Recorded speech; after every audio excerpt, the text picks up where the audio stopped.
En el cumpleaños de mi hermano entré con un regalo. Mi madre me vio y dijo en voz alta: «Oh, no estabas en la lista de invitados. Debe haber sido un error».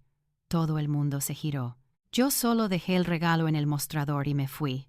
En el estacionamiento, pulsé subir en el video que había guardado durante 2 años. 10 minutos después, mi teléfono estalló. Mi madre me llamó 9 veces y mi padre me envió un último mensaje: «Por favor, bórralo, tenemos que hablar». No lo pensé 2 veces. De lo que más me arrepentía no era de haber entrado en la fiesta, sino de haberlo intentado, de haber pasado horas buscando el regalo. Cientos de euros en una camiseta de fútbol firmada y autenticada del equipo con el que Alejandro había estado obsesionado desde que éramos niños. Tampoco fue un pedido de última hora en Amazon. Moví hilos, usé un contacto con el que no había hablado en años. Incluso pagué un extra por el envío urgente para que llegara a tiempo. Lo envolví yo mismo esa mañana. Sin tarjeta, solo una caja limpia y el papel perfectamente doblado. ¡Qué estúpido! Debería haberlo sabido. No había hablado con mi hermano desde lo de la hipoteca. Él y su novia, Laura, querían comprar un piso, bueno, técnicamente un apartamento, pero no podían obtener la aprobación solos. Así que me pidieron que fuera su aval, no que les prestara dinero, sino que fuera su aval, atando mi nombre y mi crédito a su desorden.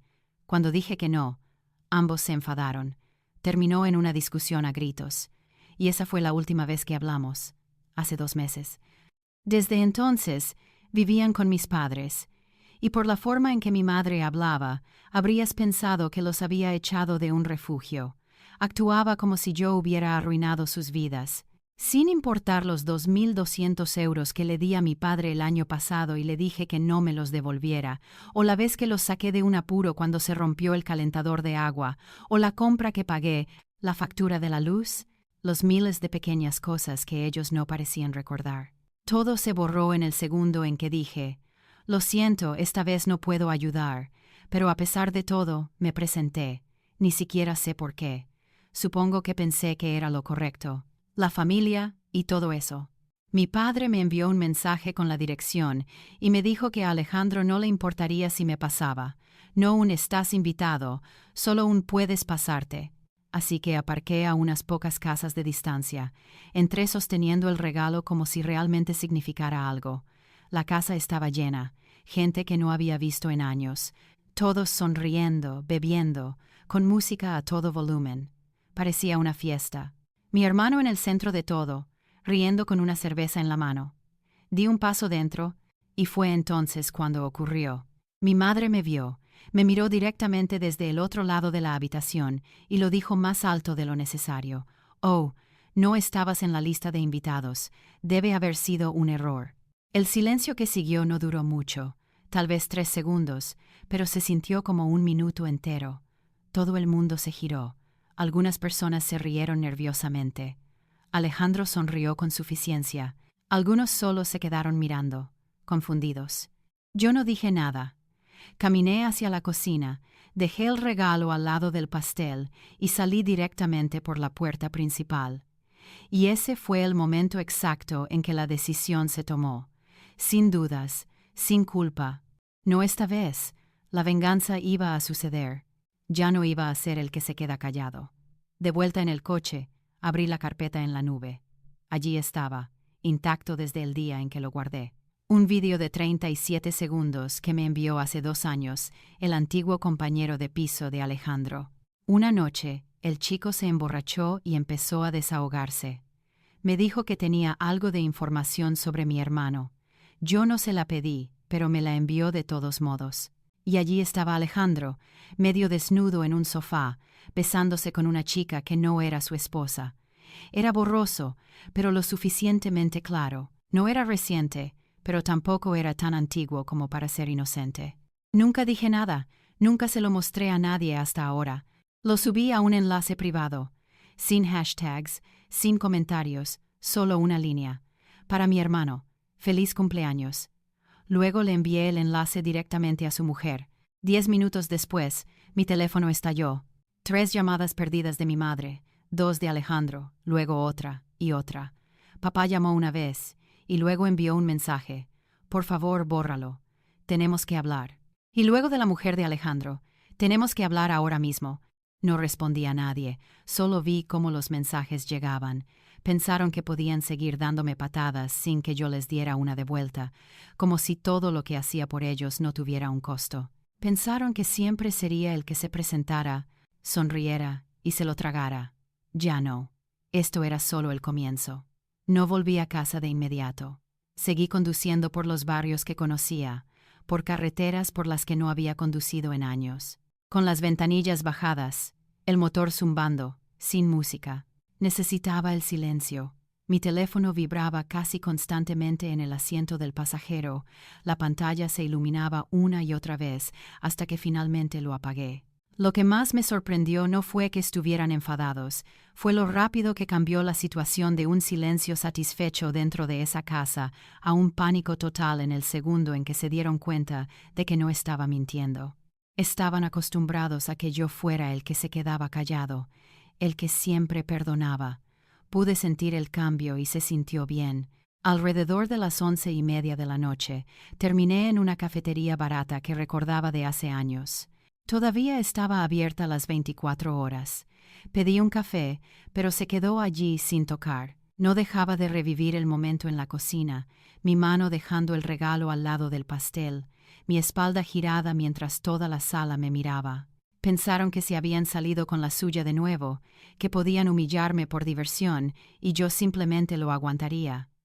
No sabían lo que yo tenía. A la 1:22 de la mañana, me conecté a la red Wi-Fi de la cafetería, abrí mi portátil y revisé el enlace privado.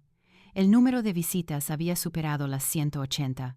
No lo había hecho público, solo se lo había enviado directamente a Laura, pero claramente alguien más lo había compartido. Ya fuera ella o alguien a quien se lo mostró, no me importaba. Había hecho lo que yo quería. El secreto ya no era un secreto. Minutos después, me llegó un correo electrónico a mi cuenta del trabajo. Rompiste mi familia. Espero que haya valido la pena. Sin saludo, sin nombre, pero sabía que era ella.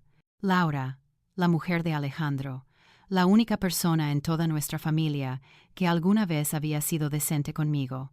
Me quedé mirando su frase durante mucho tiempo, el tiempo suficiente para que el café se enfriara. No sabía qué sentir, pero no me arrepentía. Ella merecía la verdad. Alejandro no la merecía, nunca lo hizo. Pasaron 3 horas. Volví a conducir, esta vez no muy lejos, solo por la ciudad. Cuando regresé a mi piso alrededor de las 4:30 de la mañana, finalmente encendí mi teléfono. 17 llamadas perdidas, 8 de Alejandro, 4 de mi madre, 3 de mi padre, 2 desconocidas. Mensajes de voz que no me molesté en escuchar. Pero había un mensaje que me hizo detenerme, de Laura. Siempre me lo pregunté. Él decía que yo era una paranoica. Me hacía sentir loca. Me quedé mirándolo por un momento antes de que llegara otro. Me fui. Me reuní con mis hermanas. No había enfado ni drama, solo las secuelas silenciosas de alguien cuya vida acababa de romperse por completo. Luego, un mensaje de texto de mi padre. «Vas a arreglar esto». Eso fue todo. No había un «¿Estás bien?». No había un «¿Qué pasó?». Solo una orden. Como si yo fuera el que arruinó todo. Como si yo no hubiera estado levantando a esta familia de la suciedad durante años, mientras ellos me daban patadas en las costillas. «Lo llamé», respondió al primer tono. La voz al otro lado no sonaba conmovida, sonaba fría. «Esto es una broma», dijo. «Estás destrozando a tu propia familia por nada». Ni siquiera respondí a eso. Él continuó. «Ella es una persona emocional, se le pasará. Simplemente bórralo ahora. Esto no tiene que ir a más». Le dije que no iba a borrar nada. Se quedó en silencio por un segundo. Luego dijo algo que se me quedó grabado de la peor manera. «Siempre has sido el seguro, el callado. Ahora quieres actuar como un héroe». Él no lo entendía, ninguno de ellos lo hacía. Esto no era sobre ser un héroe. Se trataba de finalmente levantarme mientras todavía estaban en medio de la patada. Me colgó después de que no respondí. Al día siguiente mi bandeja de entrada se iluminó de nuevo. Esta vez no era de Laura, era de Alejandro. Solo una línea. «Te arrepentirás de esto». Fue entonces cuando sonreí, porque ahora, por una vez, él era el que tenía miedo. No respondí al mensaje de Alejandro, no tuve que hacerlo. Para cuando me fui a trabajar el lunes por la mañana, la mitad de su vida ya había comenzado a desmoronarse.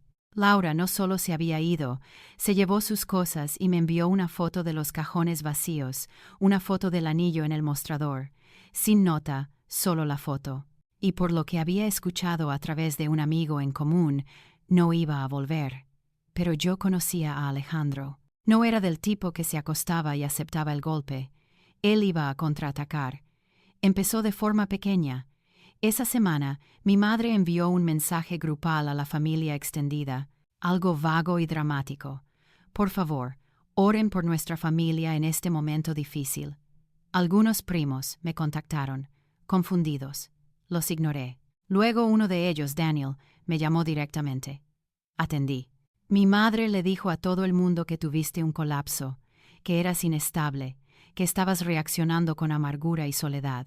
Les dijo que Laura dejó a Alejandro por abuso emocional y que tú distorsionaste una grabación antigua para que pareciera que él la había engañado. Me reí a carcajadas cuando escuché eso. ¿Abuso emocional de Laura? Ella no le gritaría a alguien ni si le robaran el coche. Fue entonces cuando supe que esto no había terminado. No iban a disculparse. Iban a destruir mi nombre para salvar el de él. Luego llegaron las llamadas extrañas al trabajo. Una de un número anónimo preguntando si mi empresa hacía comprobaciones de antecedentes sobre el comportamiento en Internet de sus empleados. Otro afirmó que yo había enviado contenido inapropiado a una mujer casada. Recursos Humanos se involucró. Tuve que sentarme en una pequeña sala de conferencias explicando que alguien de mi vida personal estaba tratando de difamarme. Afortunadamente, me creyeron, pero la advertencia fue clara. Esto estaba cruzando un límite que podría afectar mi carrera. Así que escalé. Le envié otro mensaje a Laura. No otro video, solo una captura de pantalla. El perfil de Tinder de Alejandro, todavía activo, todavía haciendo match, todavía deslizando. Ella respondió al instante. También hice una captura de pantalla. Gracias. No volví a saber de ella después de eso, pero no lo necesitaba. Sabía que había dejado de ser la esposa callada. Yo solo le había recordado con quién se había casado. Luego, ese viernes por la noche, sucedió. Alguien rayó mi coche. Arañazos profundos y feos a lo largo del lado del conductor, en cada panel. Mi primera suposición fue Alejandro, pero él no lo haría por sí mismo. Conseguiría a alguien más. Probablemente uno de sus amigos idiotas que todavía pensaba que la lealtad significaba vandalismo. Presenté una denuncia policial y adjunté todo. Las amenazas de Alejandro, la línea de tiempo, los mensajes. Ni siquiera quería que arrestaran a nadie, solo quería un registro. Luego recibí la llamada. Mi padre de nuevo. Estás arruinando a esta familia. No respondí. No vas a recibir otro euro mío. Quise reír. No me había dado un céntimo desde que tenía 17 años. Así que finalmente lo dije. Está bien, porque a partir de ahora tú tampoco recibirás uno de mí. Hizo una pausa como si no lo entendiera. Así que le expliqué el dinero para la reparación del coche que pagué el año pasado, los 3 meses de compra cuando mi madre estaba enferma, los 2.200 euros que le di sin esperar nada a cambio. Se habían ido, olvidados. Bueno, ahora yo los recordaba, y iban a permanecer en mi memoria. Esa fue la última vez que hablamos. Pero me quedaba un último movimiento, algo que no esperarían. Empecé a reunir cada recibo, cada transferencia, cada correo electrónico y mensaje en el que pedían ayuda. Todo iba a ir a un archivo, porque si querían jugar sucio, iban a ver hasta dónde podía llegar. No planeaba quemarlo todo, no de una vez. Quería que se retorcieran, no que explotaran. Quería que el silencio entre nosotros se estirara, largo y afilado como un alambre bajo tensión. Pero ellos dieron el primer paso de nuevo. Querían que todo se calcinara. Bien, para el lunes por la mañana lo había reunido todo. Extractos bancarios, registros de PayPal, transferencias de Bizum, mensajes de texto, correos electrónicos, incluso algunos viejos mensajes de voz. Organicé cada céntimo que les había enviado en categorías. suministros, emergencias, cobertura de alquiler, regalos de cumpleaños, préstamos temporales que nunca fueron temporales, y aquellos en los que fui lo suficientemente tonto como para decir, no te preocupes por eso, hice una carpeta titulada Deudas impagadas, familia. Todavía no sabía qué haría con ella, solo construirla me dio una extraña calma. Era como ver el libro de contabilidad de mis pacientes. Luego, esa tarde, me llamaron a la oficina de mi gerente. Recursos Humanos me estaba esperando. Habían recibido una queja formal, anónima pero muy específica.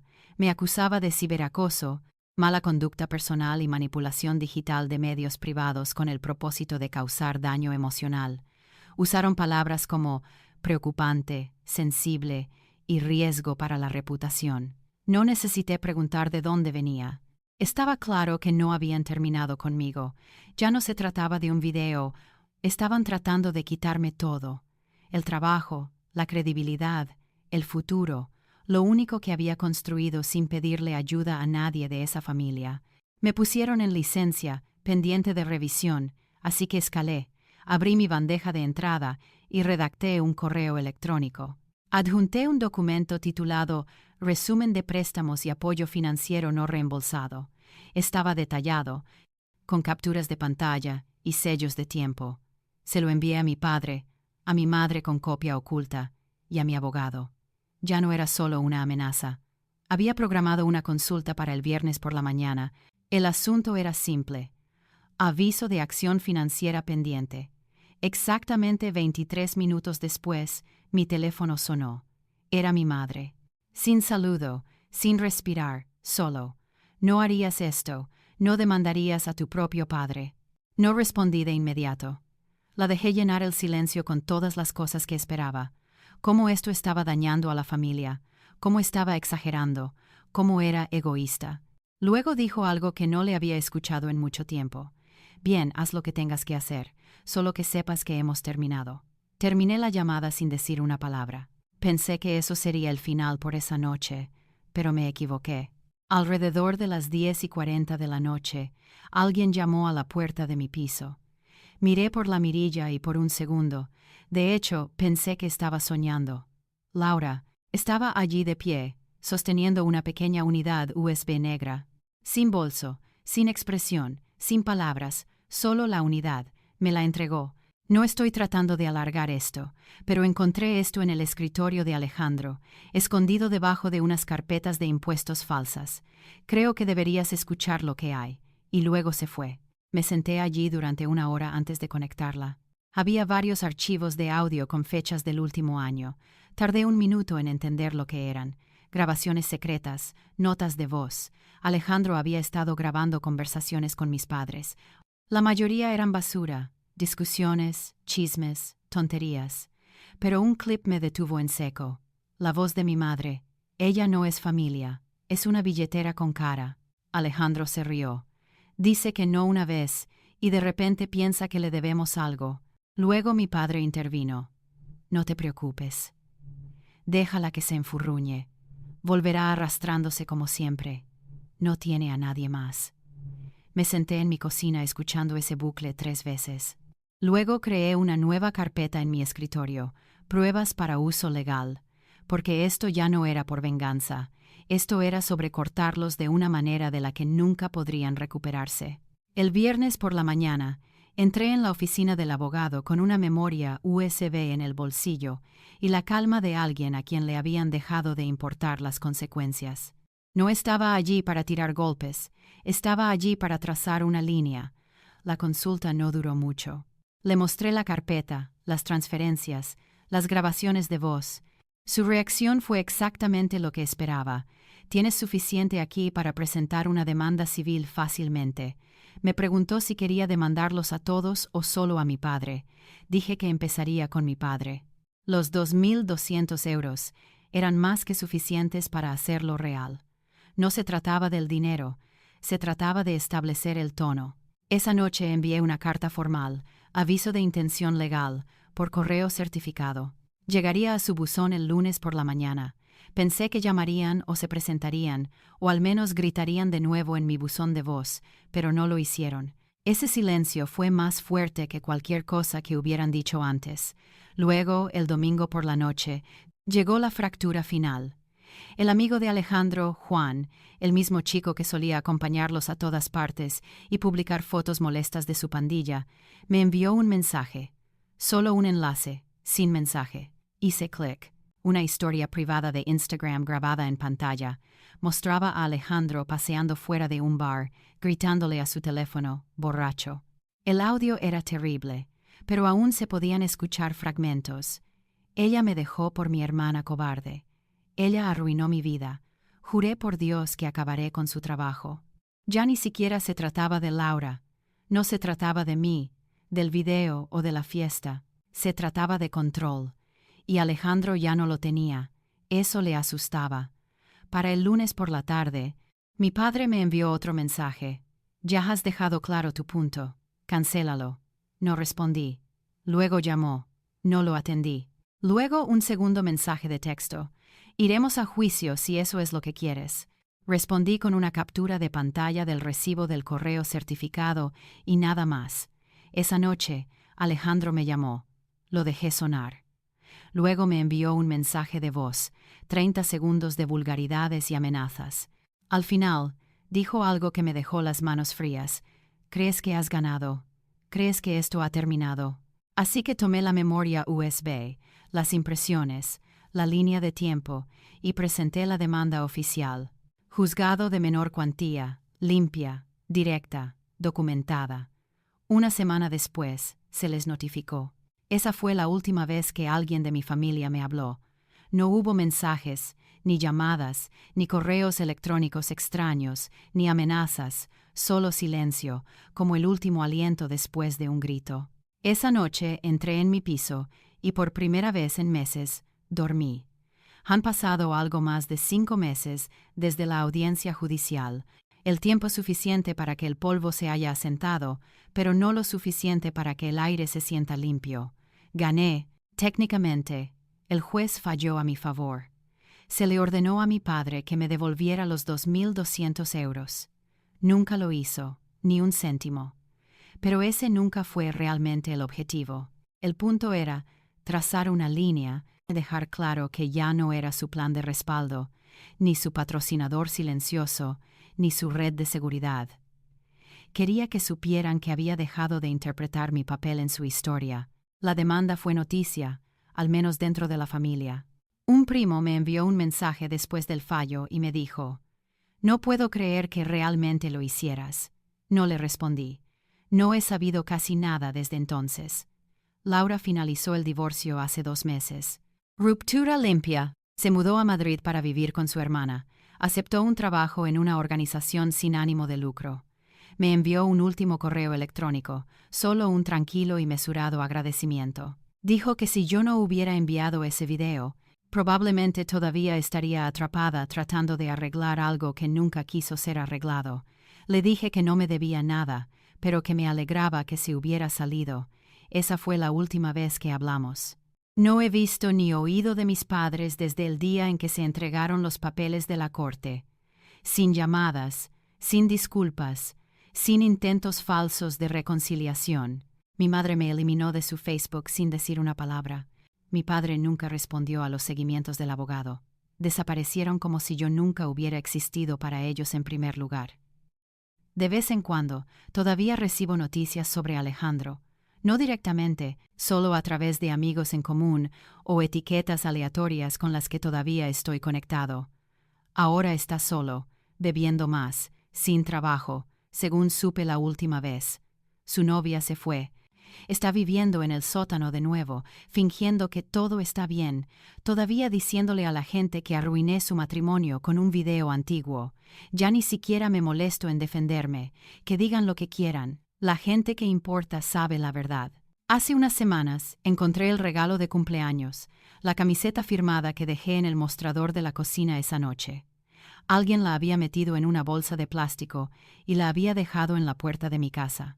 Sin nota, sin mensaje, solo una devolución silenciosa como si nunca hubiera pasado. Casi me río. No podían tirarla, no podían quemarla, pero tampoco la querían. Era demasiado real, demasiado un recordatorio, así que la metí dentro y la puse en un cajón.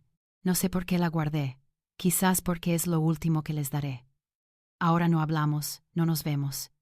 No hay cumpleaños, ni vacaciones, nada. Y es extraño porque pensé que dolería más. Pensé que los extrañaría. Pero en realidad no lo hago. Extraño la idea de lo que la familia se suponía que era, no lo que la mía realmente fue. Ahora somos como barcos en el mar, a la deriva, no perdidos, solo separados, sin luces, sin contacto, sin un rumbo que nos vuelva a unir. Y he hecho las paces con eso, porque a veces cortar lazos no es cruel, es supervivencia. Ha pasado casi un año. La vida es tranquila. Esa clase de tranquilidad que solo te das cuenta de que necesitas después de que finalmente la obtienes. Me mudé el mes pasado, a otra ciudad, un lugar más pequeño, con menos desorden. No le dije a nadie de mi antigua vida. Cambié mi número, no dejé dirección de reenvío, simplemente me desconecté limpiamente. Pero hace unas semanas recibí un mensaje a través del correo electrónico de mi trabajo de un nombre que no reconocí de inmediato. Linda G. Casi lo borré como spam hasta que leí la primera línea. Creo que deberías saber que tu padre está en el hospital. Era de alguien del pequeño centro comunitario donde ocasionalmente se ofrecía como voluntario, al menos cuando quería que la gente pensara que estaba haciendo algo útil. El mensaje decía que se había desplomado, algún tipo de derrame cerebral, estable ahora, pero parecía grave. Me quedé mirando el correo electrónico durante casi una hora, luego cerré mi portátil y seguí con mi día. 3 días después, llegó otro mensaje. Esta vez de un primo con el que no había hablado en años. Están preguntando si vas a venir a verlo. Tu madre ha estado sentada a su lado. Dicen que tal vez no despierte. No respondí. No era amargura. No sentía odio. Solo me sentía acabado. La historia ya había terminado para mí. Ellos pasaron la página hace mucho tiempo, y yo ya había cerrado el libro. Luego, la semana pasada, llegó el giro final inesperado. Una carta, de papel de verdad, sin dirección de remitente. Dentro había un cheque, sin nota, solo eso. Me senté y me reí. Una de esas risas huecas y confundidas que no puedes explicar. No lo cobré. Me lo quedé mirando por un rato. Luego lo metí en un cajón justo al lado de esa estúpida camiseta. No sé quién lo envió. Mi padre, mi madre. Alguien tratando de atar un hilo antes del final. Pero no cambió nada. Porque la verdad es que el cierre no viene de las personas que te lastimaron finalmente arreglándolo. Viene cuando dejas de esperar a que lo hagan. No sé si mi padre todavía está en esa cama de hospital. No he revisado. Tal vez esté despierto. Tal vez no. Tal vez se arrepienta. O tal vez todavía esté convencido de que yo era el villano. Ya no importa. Lo que he aprendido es que a veces las cosas más dolorosas son las que nunca se resuelven. Simplemente se desvanecen lentamente, en silencio, hasta que un día te das cuenta de que no has pensado en ellas en semanas. Eso fue lo que nos pasó. No explotamos, no nos reconciliamos, simplemente nos separamos como barcos en la oscuridad, y yo nunca encendí mi luz.